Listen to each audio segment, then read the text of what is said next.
Hello and welcome to episode 6 of The Dirty Corner. In this series I talk about different events that occurred in university, predominantly bad, because I had quite a difficult, challenging experience generally in art school. And that's what this series is discussing the different things that happened whilst I was there to me and other people who I care about. So if you haven't seen the previous episodes, I recommend having a look back, but it's not episodic, as in you don't need the previous episodes to understand this one. So without further ado, this episode is going to be called The Writing is on the Wall. I'm going to start off by discussing a bit of context for what happened. In 2021, COVID was rife. We were locking down. There were very few students going to the studios, but we'd been allocated spaces. And some students would go to the studios, I think, once a week, and others would go once every couple of weeks. And that's how it was going at the time, because we were just unsure about how dangerous it was. We had a couple of what we call student representatives, which are two people who are nominated in the studio to represent the whole cohort of that year of the fine art course in order to communicate any issues between the students and the tutors. And that position was exploited and abused by the people nominated from the first year, where we had a couple of people, the second year where it was one of those same people and someone else, and the third year where it was the same two as the second year. Now, I've referred to certain people in the previous episode by specific names, so I'm just going to run through that. We have bully number 1, bully number 2, bully number 3. Bully number 1 and 2 are grown men. Bully number 3 is an older woman. We have several tutors who are kind of problems. The first one is the dean's wife, and that's exactly what she was. The next one was a pretentious tutor. The third one is the wormy tutor. I also refer to someone who is my studio friend, another one who is my German friend, and I think as far as this story goes, I don't think anyone else is involved, but if they are, then I'll introduce them along the way. But as it is, I'm pretty sure... Actually, no, there's one other person. Just realised what I'm going to be introducing next. So there's one other person who I will call... what would I call them? Because they're my friend and they participated in the complaint. So it was... Okay, there eventually was a complaint put in about the bullying, and I was the kind of representative, I suppose, of the complaint, where we had a mature student, a male student who was older than me, and two younger female students. So let's call them 1 and 2. And this female student in this story we'll call female student 1. I wish there was a better way to refer to her, but just to keep it simple, female student 1, she's a young woman, so is female student 2. The reason why it's important that I say female is because a lot of the studio were young women between the ages of 18 and 21, and the behaviour of the two male student representatives who were 40 plus years old. I think one was in his early 40s, the other one was in his maybe mid 50s, I'm not too sure. Bully number 1 and bully number 2 would use a lot of aggressive, not just explicit language, but violence and sexual language in front of these women as a kind of intimidation tactic. And they never did that in front of me. And if they ever did, I would kind of intercept them and try to discuss something with them on more mature terms. and it would work because I wouldn't have to tell them off or try to claim any kind of authority. I would just say, whatever it was to try to rein in any immature language that they would be using to try and discuss things that they thought were edgy and cool. Anyway, getting back to the story, so we have female student unit number 1, who is one of the people who would go to her studio space about once a week. And she found that her space has been graffitied over, just an absolute mess of kind of spray paint all over the walls. And my studio friend, she decided to put up a sign get a can of spray paint herself and write on the wall a message for the person who'd done this. The person who'd done this was bully number 2. And so she'd put, "Paint your own walls, please." That's a pretty fair and balanced message when your studio space is being graffitied over by someone, when you may want to hang your art there or want to keep it quite nice so that when you go into the studio it doesn't feel as though your territory has been marked by some aggressive older male. And that was her way of addressing some inappropriate behaviour by someone who should have been more responsible and mature, not only because of their age but because of their position being a student representative. Now what they did as a response was post the picture of the message and put underneath it, "Important message. This is a message from the Teams platform which we had to use when we were in art school. To whomever I have upset by using this wall to test paint a mural piece, I sincerely apologise. As you can see, I have painted the wall again." Now what my studio friend had done was said, "Paint your own walls, please," and then emulsioned over the graffiti the next day because this mature student hadn't done anything to fix the problem. So he had taken a photograph of that message, and then when my studio friend, she had emulsioned over it all so it was clean white walls, he'd said this: "As you can see, I have painted the wall again. I have not done this to rile up or upset anyone, but to illustrate the point that if anyone is opposed to this, it is temporary, and I have a pot of paint at the ready to cover this up for you.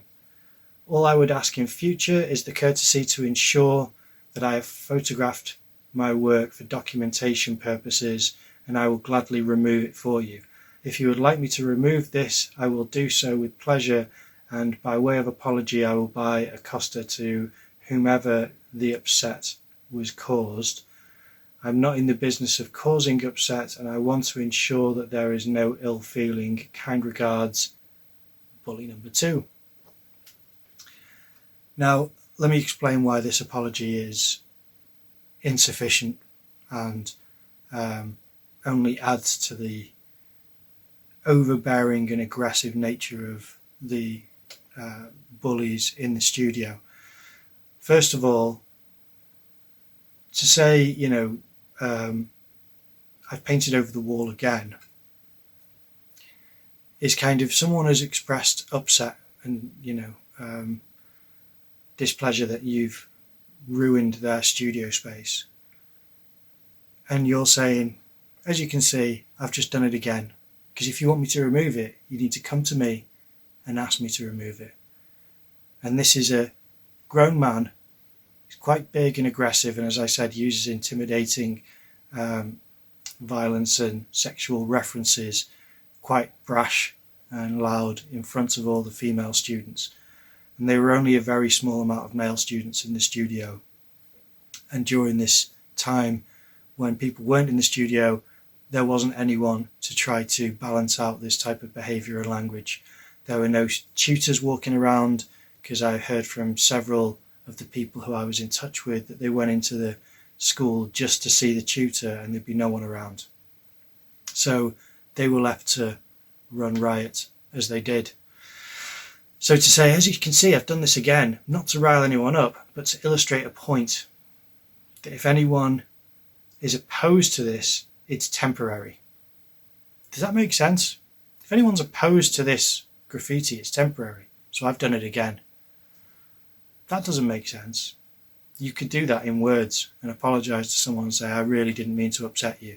But no, publicly, they've put this message up saying, just to show you, you can't clean up this mess. You're going to emulsion the wall, I'll spray over it again, to illustrate that it's temporary. That doesn't say that it's temporary. It says that there's nothing that you can do about it except to go to this person and ask them to remove it, which you shouldn't have to do. It's your studio space. You shouldn't have to ask for them to not vandalise your studio space. And they have a pot of paint ready to cover it up for you. Almost sounds like they're doing you a favour. How lucky of you that they're going to cover up the mess they made in your space. Then, to say, they'd ask in the future the courtesy to ensure that they photograph their work for documentation purposes. Now, if they want to photograph their work, they should do it when they make the work. They shouldn't say, that work's there, I'm going to walk away, and it should remain there until someone's checked with me that I photographed it. That is unreasonable. That's not measured. That's not rational. That's just making an excuse for why this person's now the victim, not the people in the studio who don't want this on the wall. Instead, the bully who spray painted the walls is the victim of the people emulsioning over it. So they're just trying to turn the tables. This is after quite a severe case of bullying involving this person and another one, bully number 1 and bully number 2. If you don't know about that, check out the last episode called Bullying in Art School. If you haven't seen it, I will leave a link here. I think it's on this side. If it's not on this side, then here. But I'm pretty sure it's here. It'll show up when I say that anyway. That's the previous episode, which shows what happened before this. And as I said, you don't have to watch each episode in order, but just so that you know, this happened after a severe case of bullying occurred in the studio involving this person who's bully number 2. And then if you'd like me to remove this, I would do so with pleasure, and by way of apology, I will buy a Costa to whomever the upset was caused. Now it's kind of, this is again trying to make out as though, like, look at how kind and generous I am. I'll buy you a cup of coffee just for trying to, bury the hatchet. But if you want this removed, you're going to come to me and ask me. Don't try to clean up your own space. This is my space now. Your wall is my wall until you've come and asked me for it back. But if you ask for it back, I'll paint over it. And then I'll get you a coffee. Because I'm the boss. That is what's being said here. And if anyone reads it any different, you're being far too charitable to an actual knowing act of aggression towards everyone in the studio. And that's who these people are. So let's see. Aside from that, there is a response from my studio friend.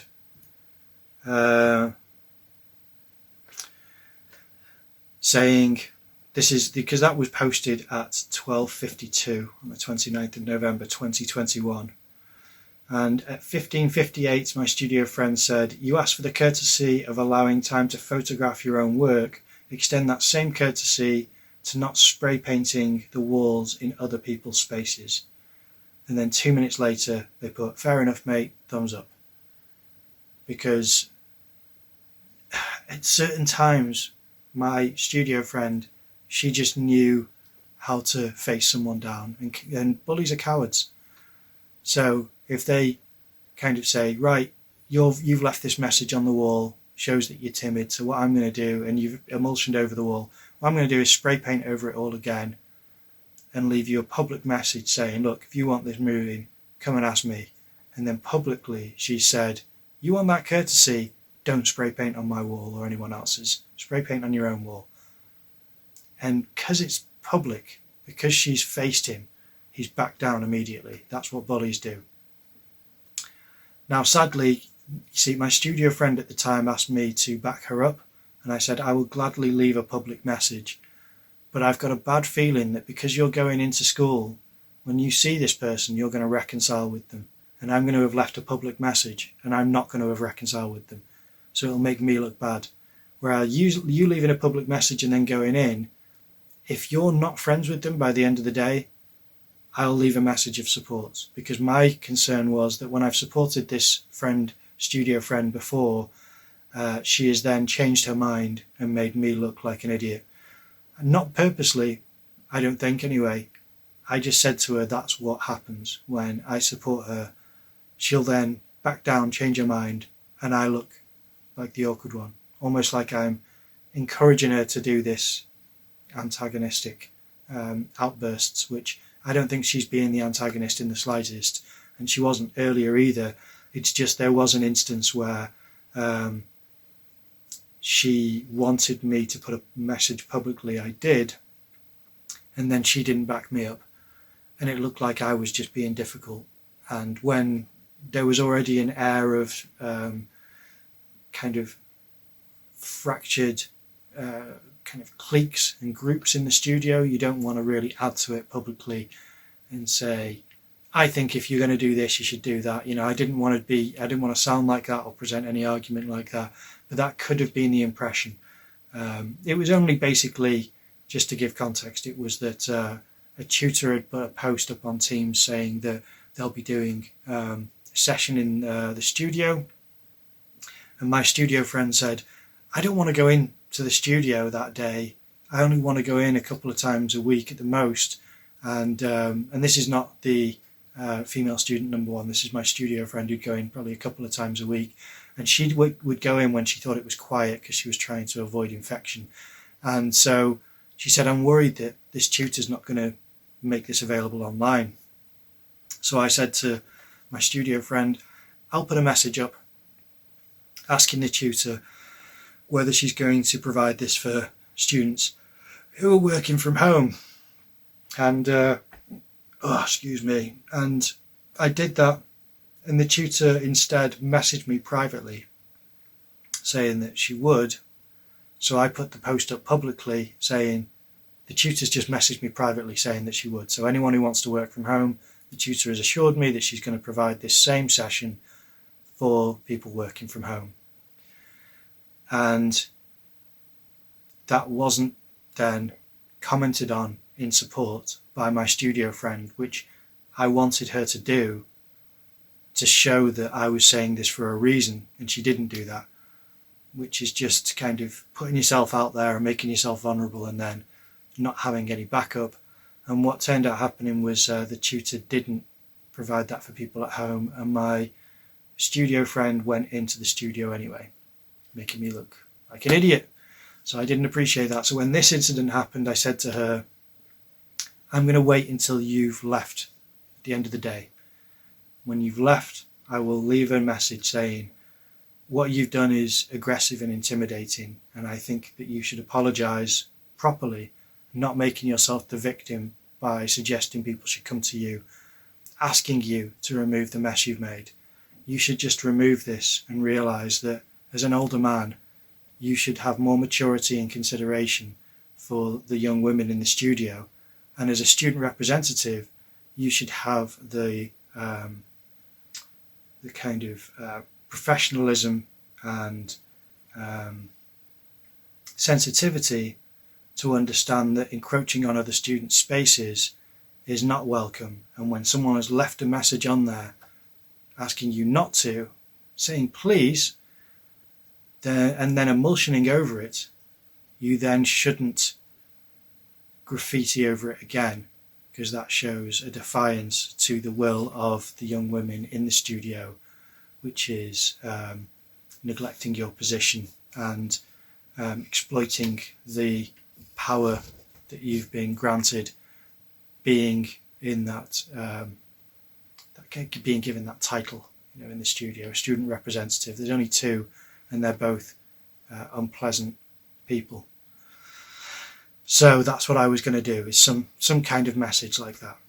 But as I said, they made up, which would be fine, except that gives him an out for his behaviour. She apologised to him in the message thread on Teams, and then he is the wronged party. He's the winner then. So I'm going to read to you some of the messages from... in the future there was a group complaint with 4 students. Me, a mature student, an older male student, and 2 female students. Female student number 1 and female student number 2. When we put in this complaint, it was about bullying and inappropriate behaviour, poor education, and several things to the complaint. And as part of the investigation, what happened was that eventually this had gone through to the Office of Independent Adjudicators, because I'd said to the group, we probably won't get anywhere with a complaint to the university because they have no interest in resolving these issues.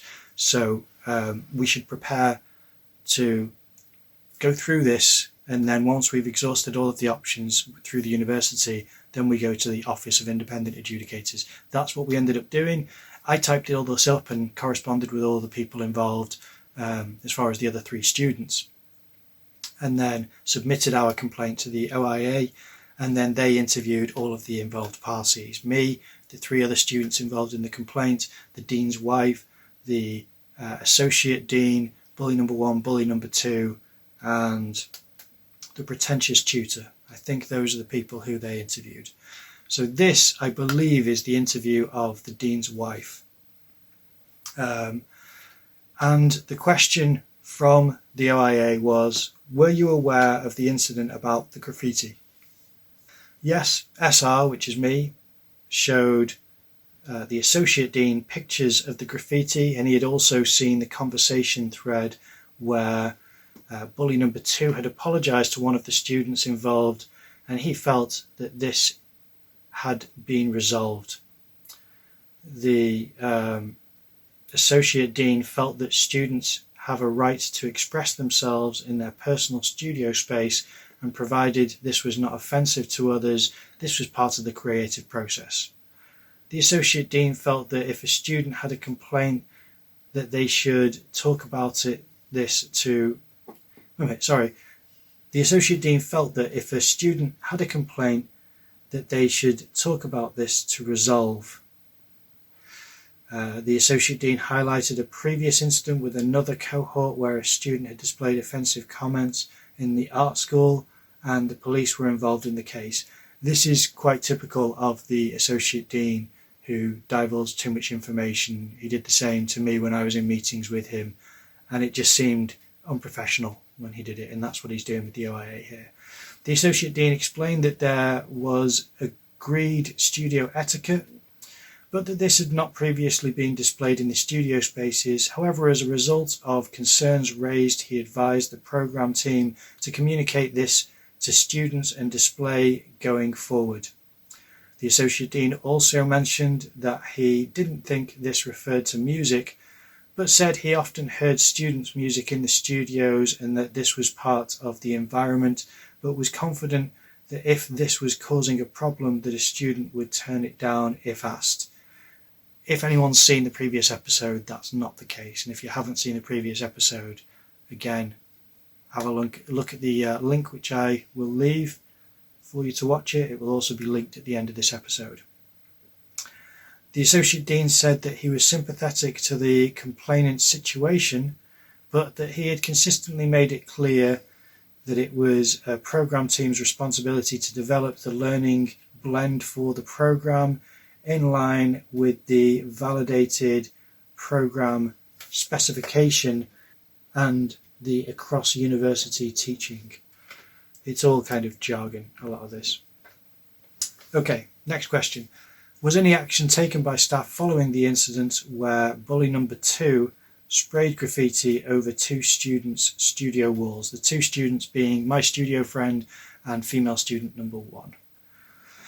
The team confirmed that when they had been notified of the incident, they had approached one of the students, in brackets, not in the group complaint, the person who they're referring to is my studio friend, who had confirmed that the situation had been resolved between the students.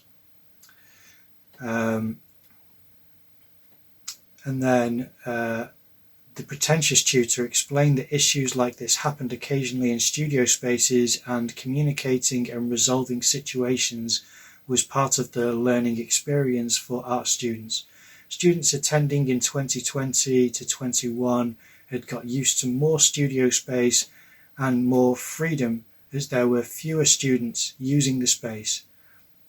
They were now getting used to a more traditional studio environment at the beginning of 21 to 22.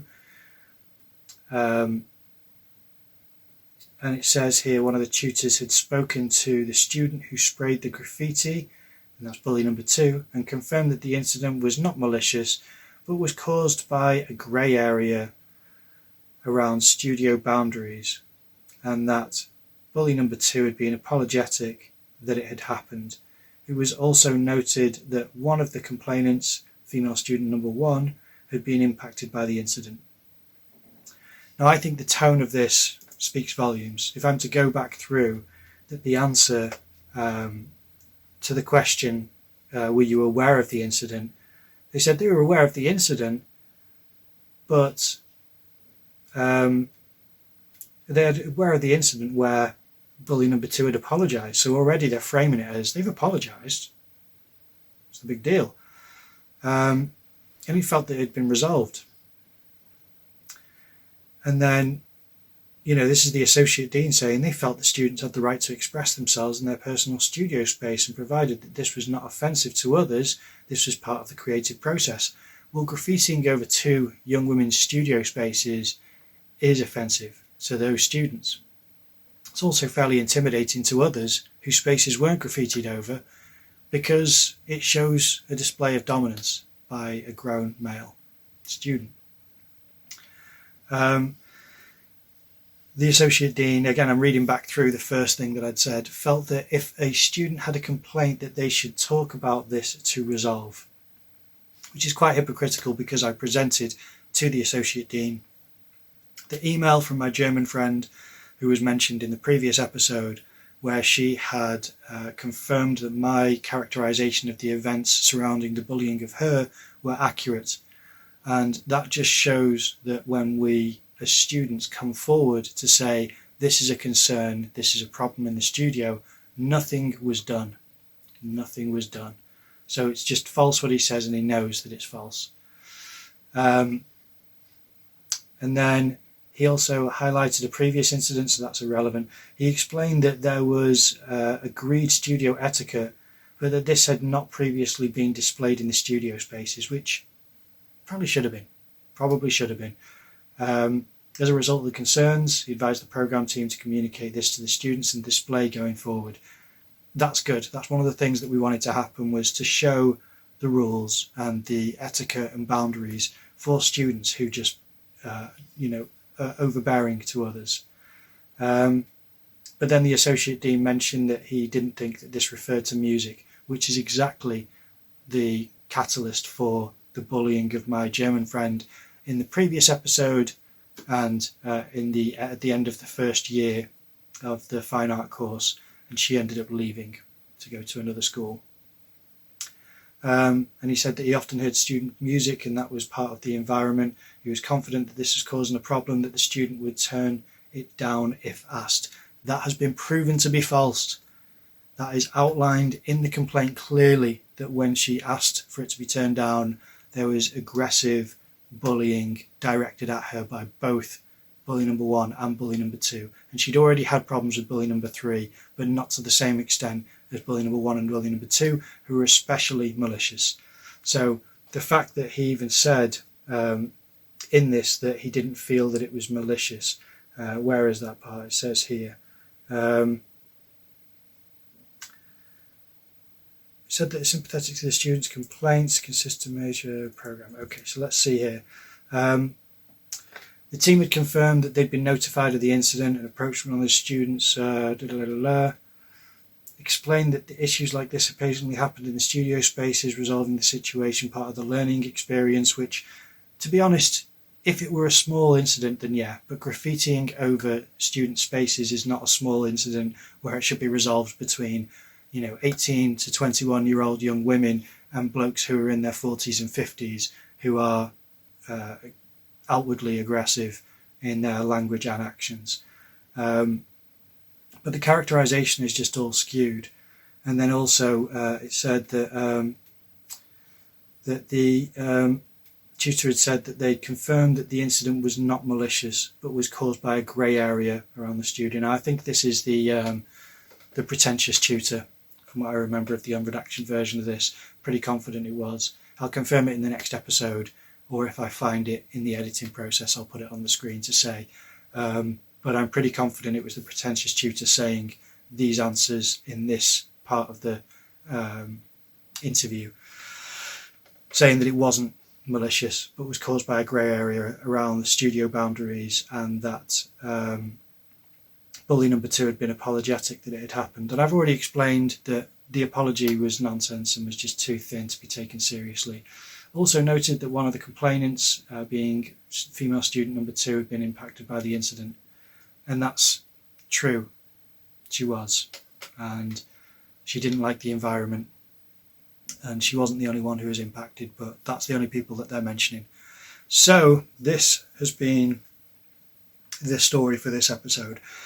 It kind of shows that aside from the bullying of one woman, now there is the intimidation of 2 other young women. And it just continues. This is only one more of the stories that gives an outline of how bad this gets. We've had verbal abuse, we've now got intimidation, as in the spray paint on the walls, and the kind of non-apology. And then, there'll be physical abuse, as in physical assaults, and other horrifying stories like vandalism and theft, and psychological torment of another student that was planned but never followed through with, or carried through, but I have evidence of what they plan to do. So that's coming up. In the next episode, I'm going to be talking about censorship, where the university threatened me and my studio friend, and I have video to show you. So that will be quite a big episode. Actually, the next episode, I think I'm going to read through comments, because I've had so many great comments on these videos, and I encourage you to share your stories. And all these stories that I present to you in this series lead to The Dirty Corner, and you will find out why this series has been called that name. I hope you enjoyed the episode. Thanks for watching. I'll see you in the next one.